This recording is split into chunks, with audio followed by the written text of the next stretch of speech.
সুপ্রিয় অনার্স প্রথম বর্ষের শিক্ষার্থীরা, তোমাদের আজকে সরল দোলকের ক্ষেত্রে শক্তির সংরক্ষণ সূত্র বিবৃত প্রমাণ করে দেখাবো। এখানে খেয়াল করো,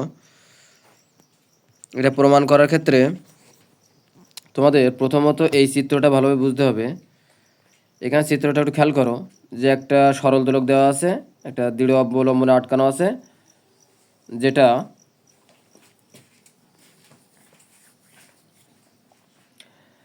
এ থেকে বি অবস্থানে আছে, তারপরে বি থেকে সি অবস্থানে আসে। এখানে খেয়াল করো, তাহলে বি বিন্দুতে আমরা যদি প্রথমে বি বিন্দুতে বিভব শক্তি নির্ণয় করতে যাই, তাহলে বিভব শক্তির সূত্র কি বলো তো? এমজিএইচ। তাহলে এইচের মান এখানে কত? বি বিন্দুতে এইচের মান হচ্ছে 0। তাহলে এইচের মান 0 হলে কিন্তু বিভব শক্তির মান 0 হবে, ঠিক আছে? বি বিন্দুতে গতিশক্তি হবে কি বলো তো?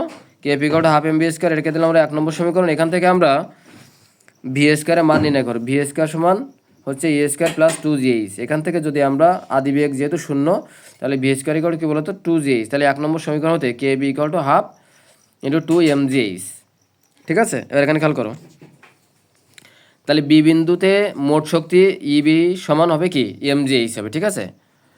কারণ এখানে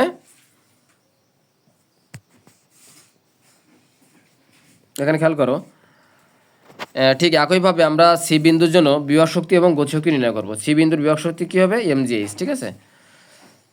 এখানে যেহেতু এইচ এর মান আছে, আমরা এখানে এমজিএইচটা লিখতে পারি, ঠিক আছে? তাহলে সি বিন্দুর গতিশক্তি হচ্ছে কেসি সমান হাফ এম বি স্কয়ার। যেহেতু এখানে সি বিন্দুটা তোমাদের একটু দেখাই, এখানে এই যে সি বিন্দুটা দেওয়া আছে, এই সি বিন্দুটা এখানে খেয়াল করো, এই যে সি বিন্দুটা এখানে কিন্তু শেষ বেগ 0, ঠিক আছে? এখানে শেষ বেগ 0, আর শেষ বেগ 0 হলে গতিশক্তির মান কী হবে বলো তো? 0 হয়, ঠিক আছে? তাহলে গতিশক্তির মান কী হবে? 0 হবে। তাহলে এখানে খেয়াল করো, গতিশক্তির মান যদি 0 হয়, তাহলে হাফ এম ইন্টু 0 স্কয়ার হলে 0 হয়। তাহলে এ বিন্দুর মোট শক্তি কত হবে? এমজিএইচ প্লাস 0 ইকুয়াল কত? এমজিএইচ, ঠিক আছে? তাহলে এ বিন্দুর মোট শক্তি আর বি বিন্দুতে মোট শক্তি আর সি বিন্দুতে মোট শক্তি সমান হবে, ঠিক আছে? আর সমান হলে আমরা কি বলতে পারি? এটা প্রমাণিত। শক্তি সংরক্ষণ সূত্র মেনে চলে, তাই এটা প্রমাণিত, ঠিক আছে?